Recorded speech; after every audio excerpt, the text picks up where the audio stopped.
Voy a grabar esto. Bien. Grabando el reforzamiento número 2.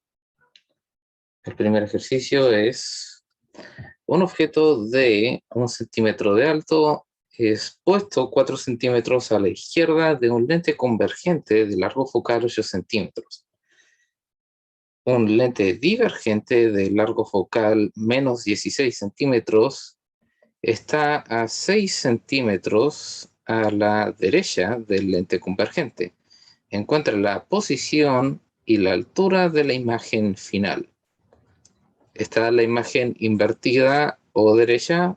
¿Es real o virtual?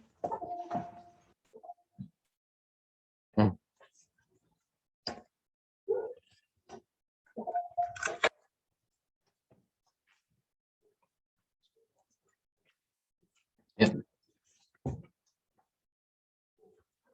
No compartí la pantalla. Bueno, solo un poquito para que se pueda leer el enunciado. Por mientras voy a dibujar la situación. Entonces, ya hay 6 centímetros de diferencia. Así. El objeto está a la izquierda de un lente convergente y entonces es objeto, lente convergente, lente divergente.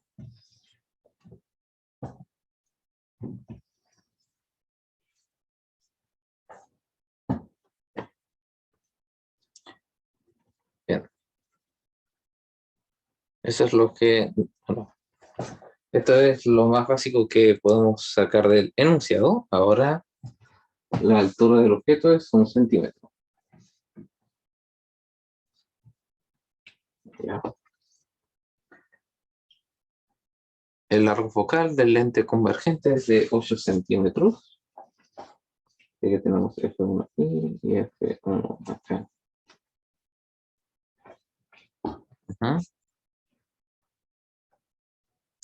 No. Esto está mucho más cerca porque el largo focal del lente convergente es de 8 centímetros y el lente divergente está a 6 centímetros del... Sí, el lente divergente está a 6 centímetros del lente convergente. Así que el objeto de 1 centímetro de alto está a 4 centímetros. Entonces, está entre el foco del lente convergente y el vértice. El objeto está aquí. Y el lente divergente está detrás del foco porque entre el lente convergente y el lente divergente hay 6 centímetros, pero el lente convergente tiene un foco, bueno, tiene un largo focal de 8 centímetros. Así que de aquí a aquí hay 8 centímetros y de aquí a aquí hay 6 centímetros. De aquí a aquí son 4 centímetros.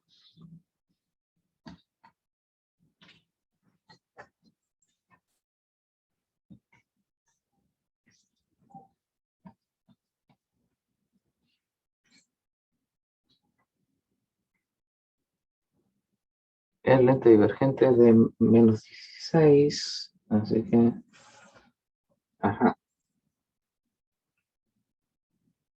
son 6, 10, el foco del segundo lente está mucho más lejos de lo que está el resto de las cosas. Pero, si que lo pudiésemos poner en un diagrama, está así. Entonces,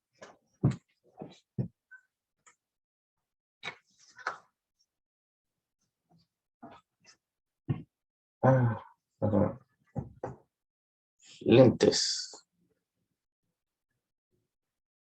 Formación de imágenes por lentes delgados.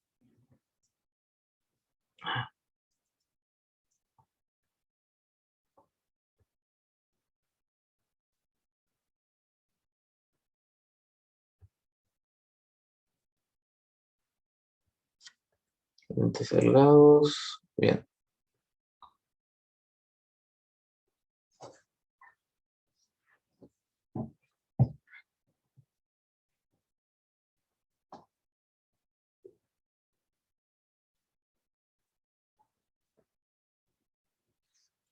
En este caso tenemos un objeto que está entre el foco y el vértice. Así que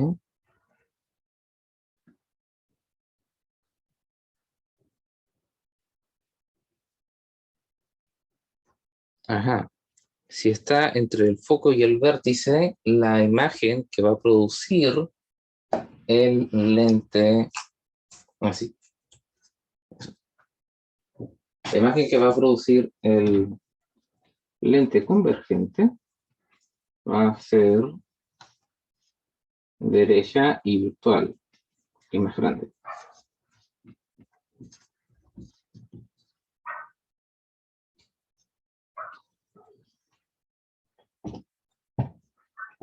Y debería formarse detrás del foco. Y claro, si tenemos una imagen virtual, todas las otras imágenes van a terminar siendo virtuales. Pero más que nada, esto es para tener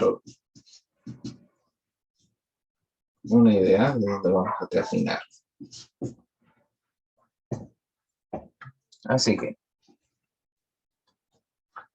este sería nuestro primer lente. Este sería nuestro segundo lente.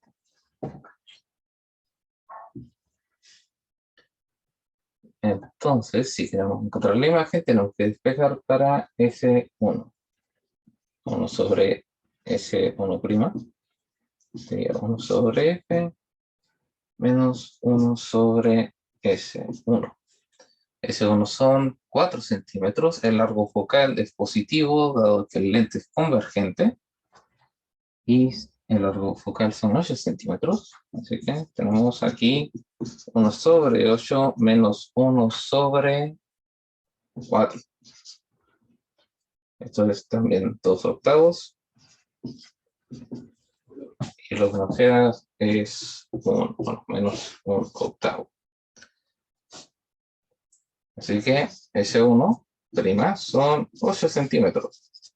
Se forma sobre el foco, así es. La imagen virtual se produce por encima del foco. Ahora, la magnificación que ocurre aquí, por supuesto, es menos S1' sobre S1. Si no me equivoco, es prima sobre... Sí.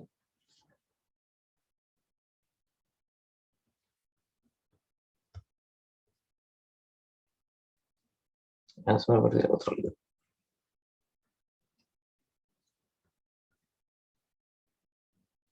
Ajá.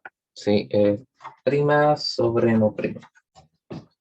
Entonces, aquí es menos. Entonces, menos 8, 8 positivo, segundo es 4, entonces la magnificación es de 2. La imagen tiene 2 centímetros de alto.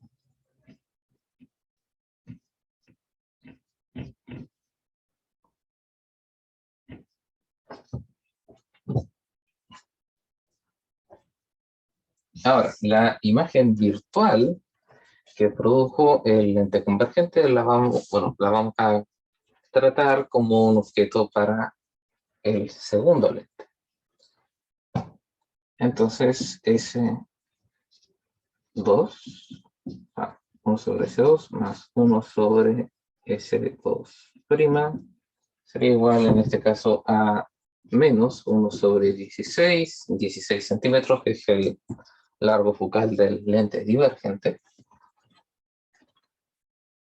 Y S2 es la distancia desde el vértice de este lente hasta la imagen. Entonces sería 6 más esta distancia de aquí, que son 8 centímetros.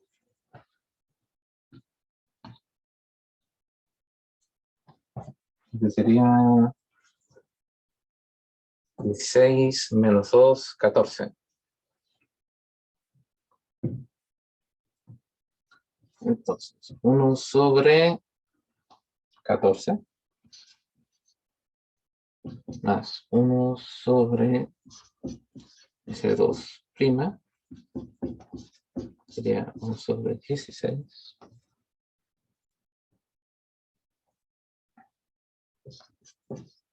1 sobre 2S prima sería menos 1 sobre 16 menos 1 sobre 14.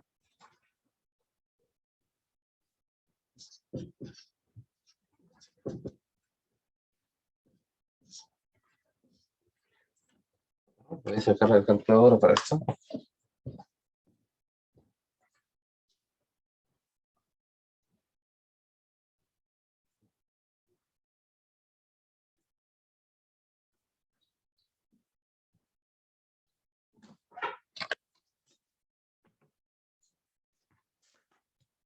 Entonces,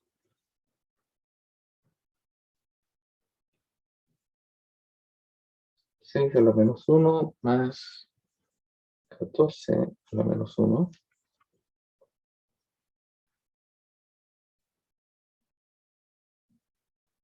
Entonces, a la menos 1.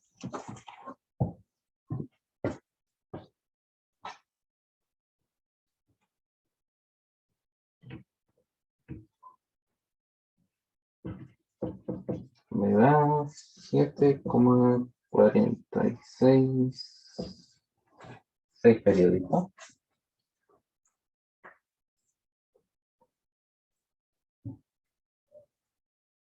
Y claro, todas las imágenes que produce un lente divergente van a ser virtuales y más pequeñas. Entonces,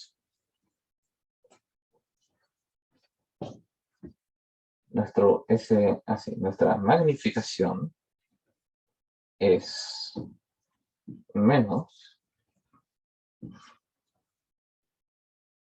Este también es menos. Entonces, S2, que es menos 7,46 periódico, sobre S2, que era 14.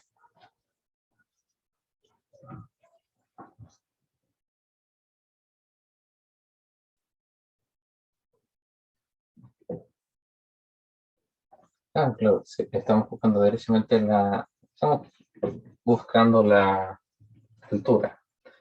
Así que claro, S1' sobre S1', esto es igual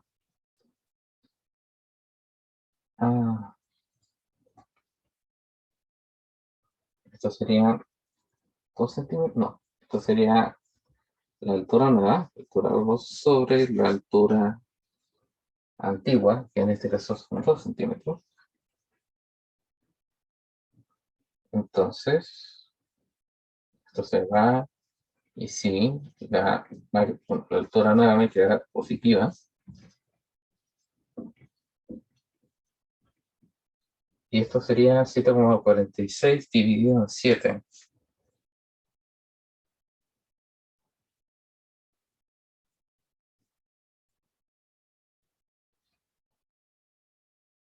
Y esto me da como resultado 1,06 periódico. Así que la imagen final se forma, se forma un poquito así. Son 6 centímetros.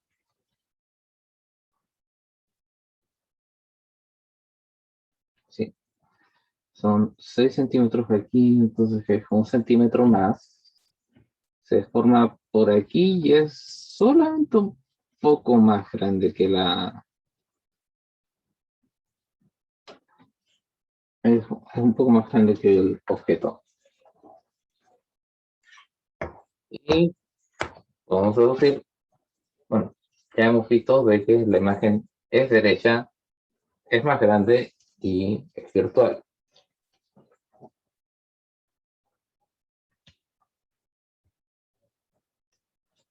¿Tienes alguna duda, Martín?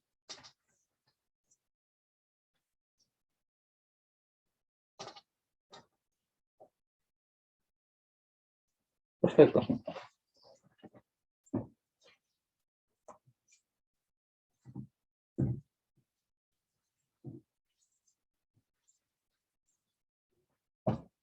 ¿Algún tópico que sientas que no manejes? Dioptrios, bueno, refracción en superficie esférica o refracción en una superficie plana, quizá un problema de espejos planos.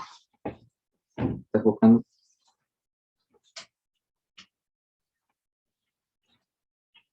¿Algún ejercicio de la guía que no entiendas?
¿No? El último de la guía, voy a ver la guía.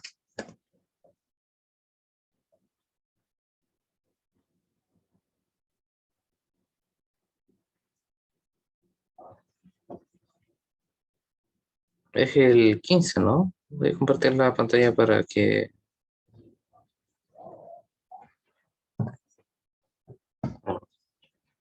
¿Es este de Martín?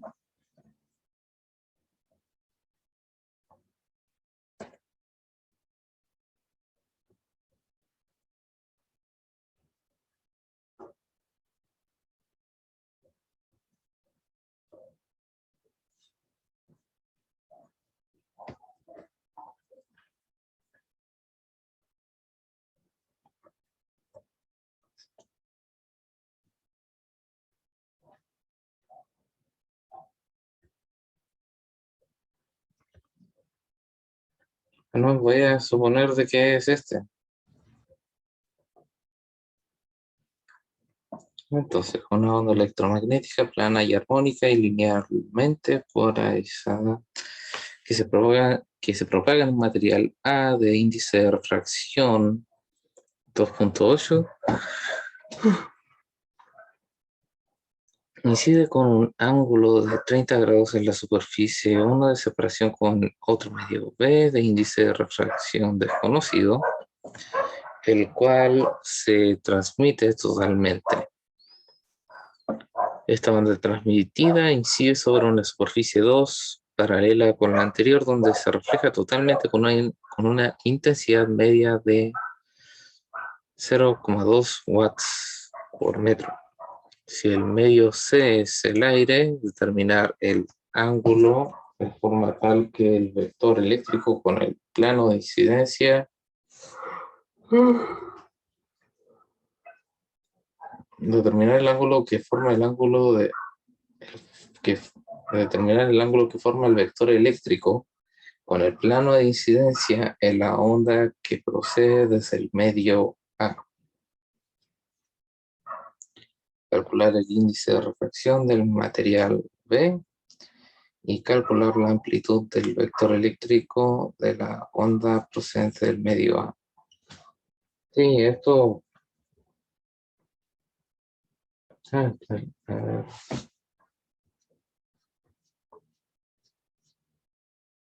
No, esta es la guía de incidencia normal y oblicua. Estaba viendo la guía equivocada.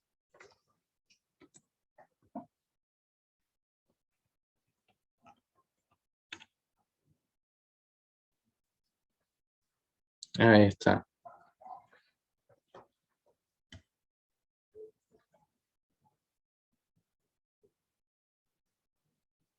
Entonces, un material que tiene índice de refracción n está rodeado por un vacío, bueno, por vacío, y tiene la forma de un cuarto de círculo de radio R, ver en la figura,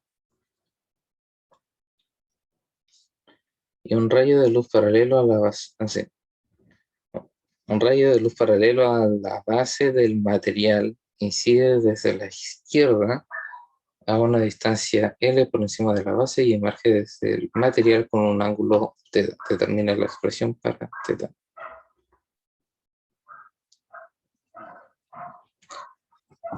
Bien, esto podría ser un problema de dioptrio, pero creo que se puede resolver solamente con la ley de Snell.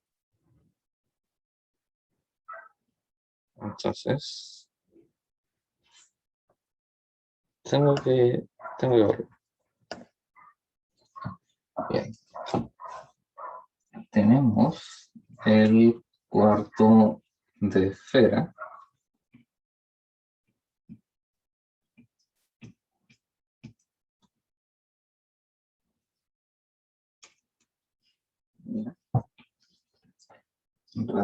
Radio.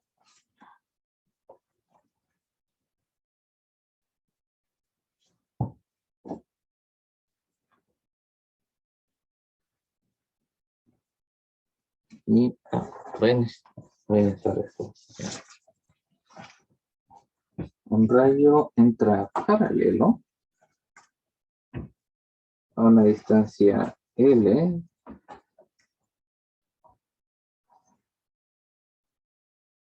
a una altura L. Creo que aquí es mayúscula. Sí. El radio.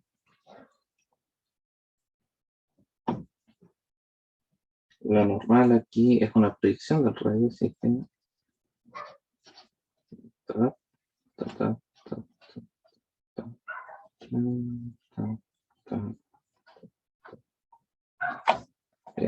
De aquí se refracta y se refracta de nuevo.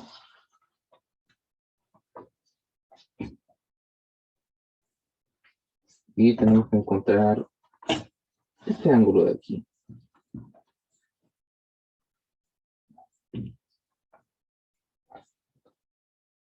Bien, entonces,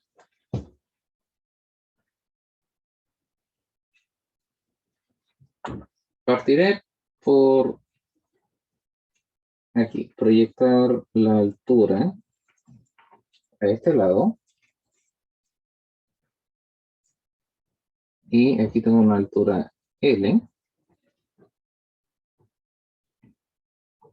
El proyecto está aquí. Sí, si el proyecto está aquí, este ángulo de aquí, vamos a llamarle alfa, va a ser el mismo ángulo que aquí.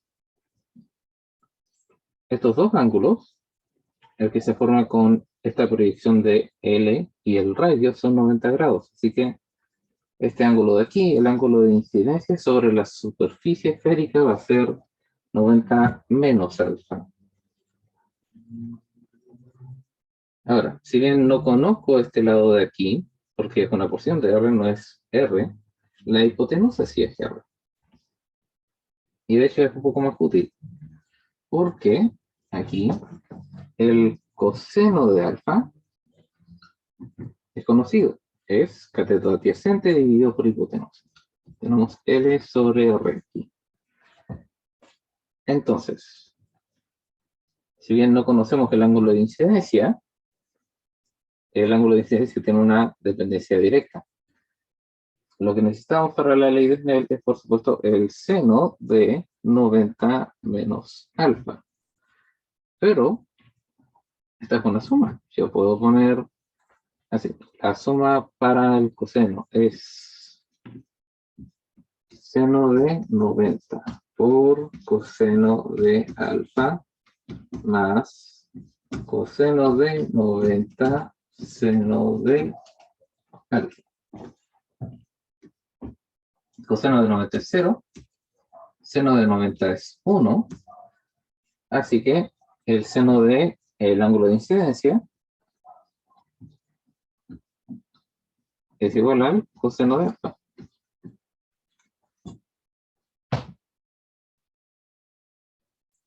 Ahora, este de aquí, que le vamos a llamar beta, es el primer ángulo con el que se refracta la... Sí, este ángulo beta es el ángulo con el que se refracta primero el rayo.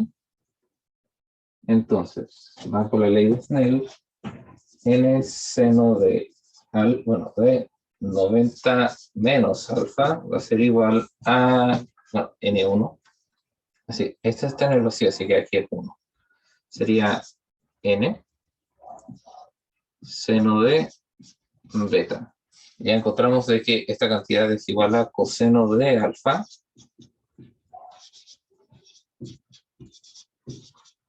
Entonces, beta es conocido, que es simplemente así. Sería el arcoseno. Beta sería igual al arcoseno. No, el arcseno. Sí, arcseno de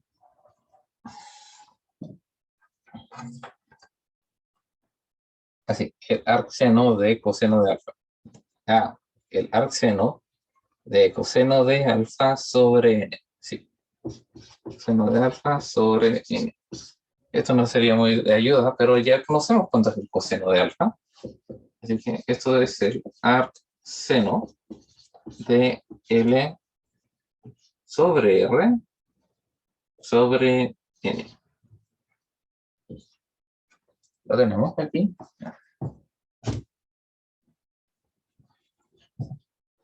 Entonces, vamos a limpiar esto, que esto se va a volver como muy confuso con tanta línea aquí. Bien, creo que voy a necesitar esta así.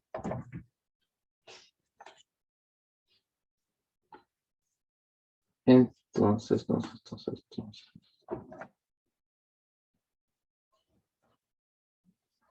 Es la normal aquí. Y tenemos el ángulo de incidencia aquí.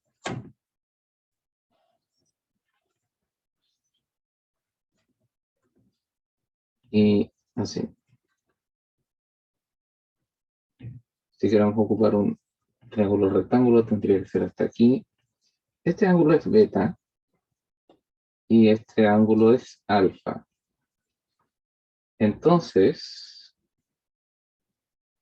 este ángulo de aquí, que sería el ángulo de incidencia para esta superficie, o más bien para esta interfaz, sería así sería 90 menos alfa menos beta.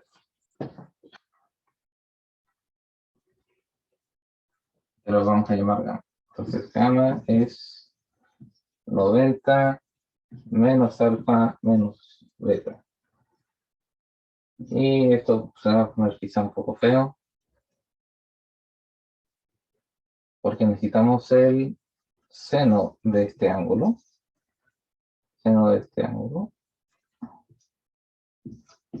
sería 90 menos alfa menos, así, 90, vamos a dejarlo como seno de 90 menos alfa más beta. Luego podemos separar esto. Entonces, esta cosita de aquí sería seno de 90 coseno de alfa más beta menos coseno de 90 por seno de alfa más beta. Esta parte de aquí se hace 0. Esta parte de aquí se hace 1. Entonces, esto es el coseno, bueno, el seno de gamma es el coseno de alfa más beta. Y esto es la suma del coseno. La suma de cosenos. Se me olvidó.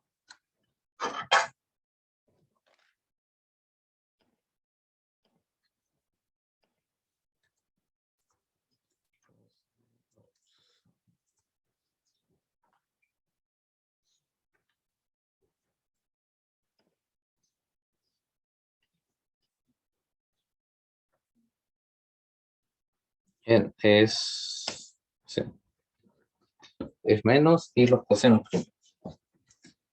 Entonces, esto sería coseno de alfa, coseno de beta, sí, coseno de alfa, coseno de beta, menos seno de alfa, seno de beta.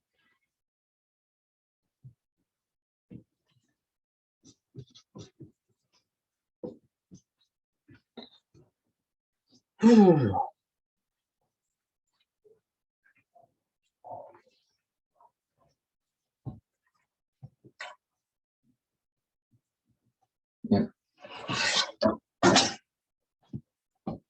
Entonces, el seno de gamma sería coseno de alfa L sobre R, el coseno de beta,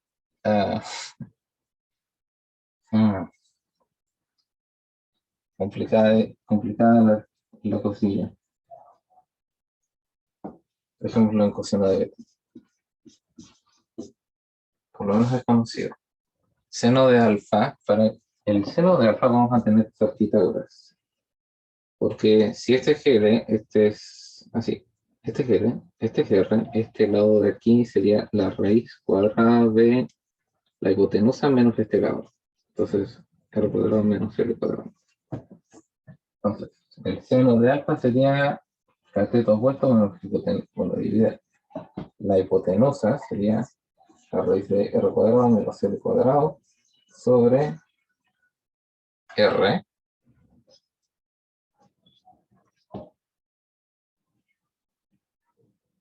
por el seno de beta.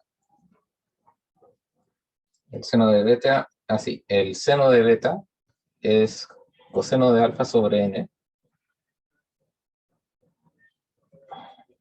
Supongo, sí. Seno de beta es el coseno de alfa sobre n. Así que sería L, R, N. Ahí está. Y eso sería por L por R por N.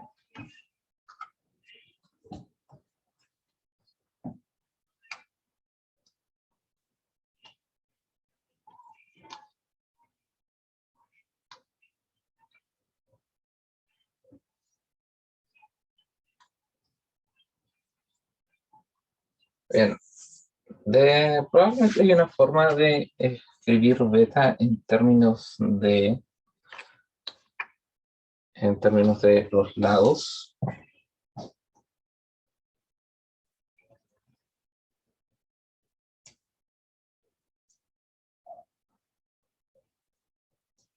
Mm.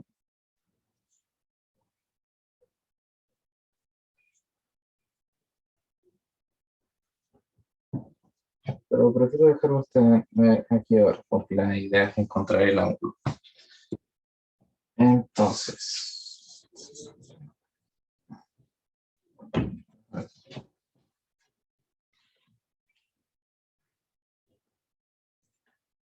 Entonces, sería n seno de gamma igual a seno de teta, porque aquí está saliendo nuevamente de este medio, así que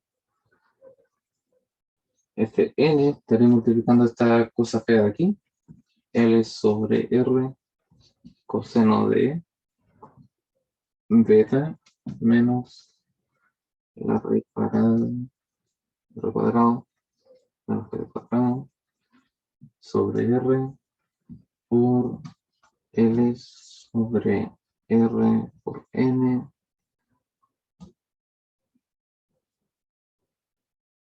Entonces es igual al seno de teta.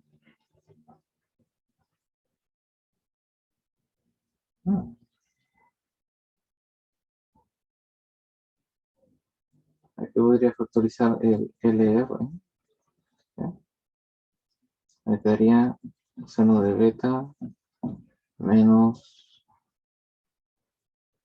raíz cuadrada de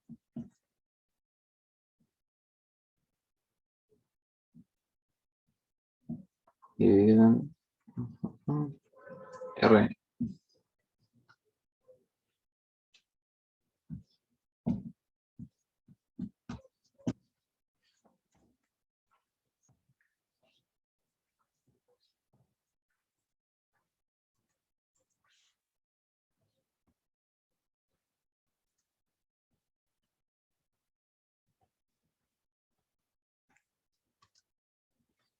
Bien, para tener el resultado que nos pide la guía, tenemos que encontrar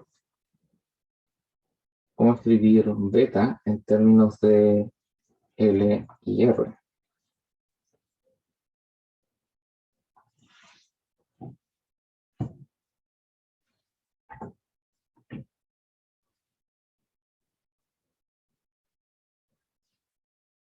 Bien. No, que está así.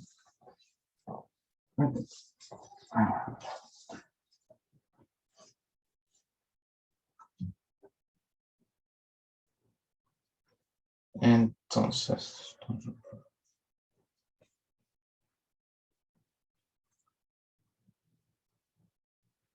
bien, hay dos triángulos que involucran a beta. Está este triángulo de aquí, que no es regular. Tenemos beta a este lado, tenemos R, aquí tenemos gamma más 90 grados y aquí un ángulo que no conocemos.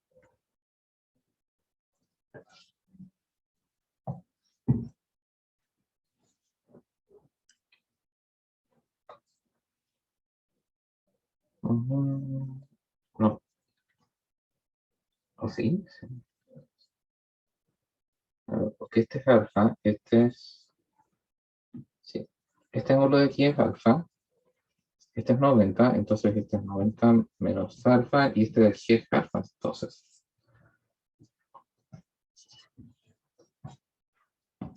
Entonces sí, podemos caracterizar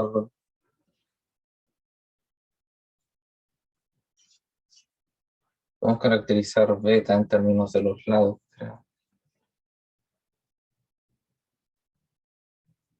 Ah, pero no conocemos estos lados.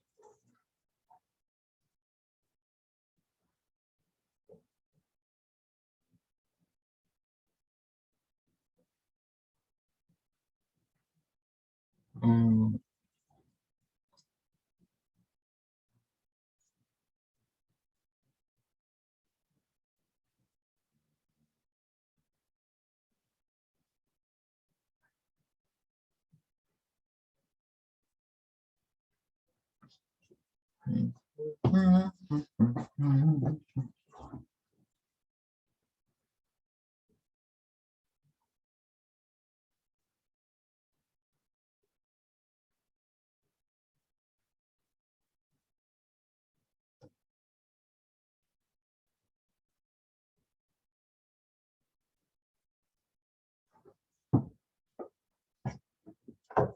ver, el otro lo teníamos. Bueno, tenemos aquí alfa beta, 90 y gamma. Este lado es la proyección de así, es este costado de este triángulo. Entonces, r cuadrado menos r cuadrado.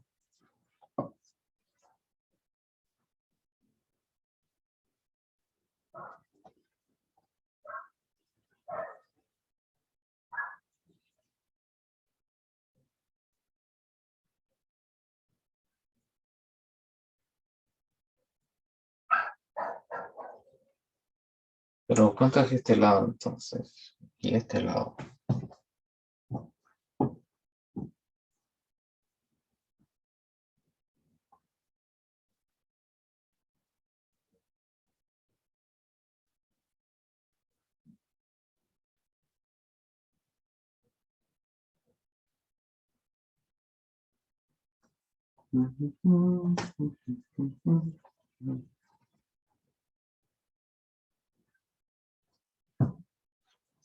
Tendría que ser la forma en la que encontramos beta.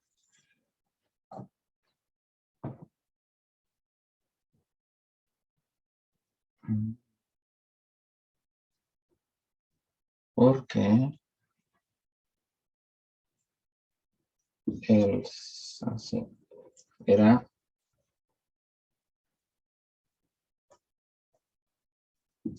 coseno de alfa igual a n seno de beta.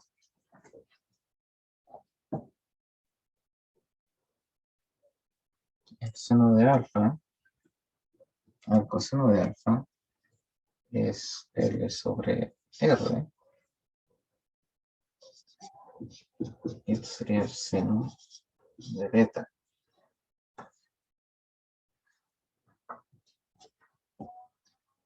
Entonces, esto al cuadrado sería seno al cuadrado de beta. Ya, sí.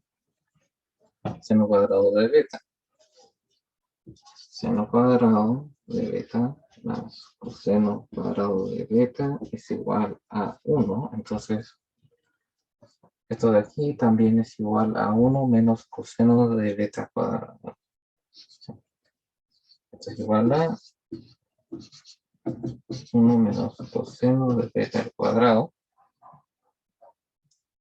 Y entonces, coseno cuadrado de beta sería igual a 1 menos de esta cosa. Voy a subir el cuadrado y hacer fracción. Y entonces el coseno de beta sería 1 menos r cuadrado, n cuadrado. Yep.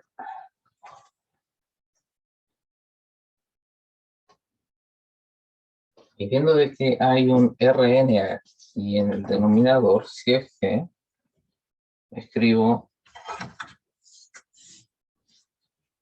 el 1 como r cuadrado, n cuadrado sobre r cuadrado, n cuadrado más l cuadrado sobre r cuadrado, n cuadrado. Y esto está dentro de la raíz. Yo puedo factorizar 1 sobre Rn y aquí me queda r cuadrado, n cuadrado menos l cuadrado.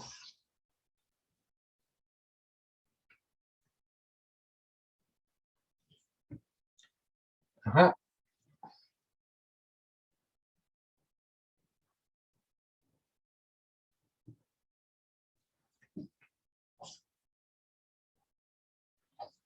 Entonces, ya lo tenemos. Si reemplazamos el coseno de beta, tenemos n, l sobre r. Y aquí tenemos r cuadrado, n cuadrado menos l cuadrado menos raíz de r cuadrado menos l cuadrado. Y ambos dividen r, n, r, n.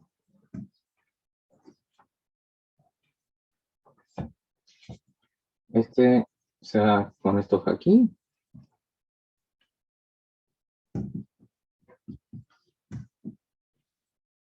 y este r se va factorizado, entonces esto queda r sobre r cuadrado raíz de r cuadrado de n cuadrado menos l cuadrado menos la raíz de r cuadrado menos l cuadrado. Y por supuesto, la respuesta es el arcseno de esta cosa que aquí está ahí. Sí, ahí está. Igual que la guía. ¿Te perdiste en alguna parte de Martín?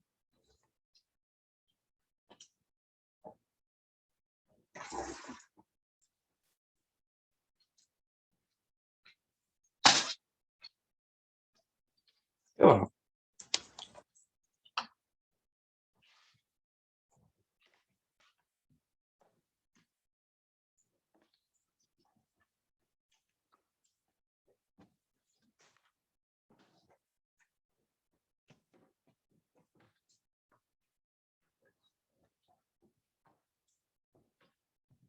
bien, son las 8:43.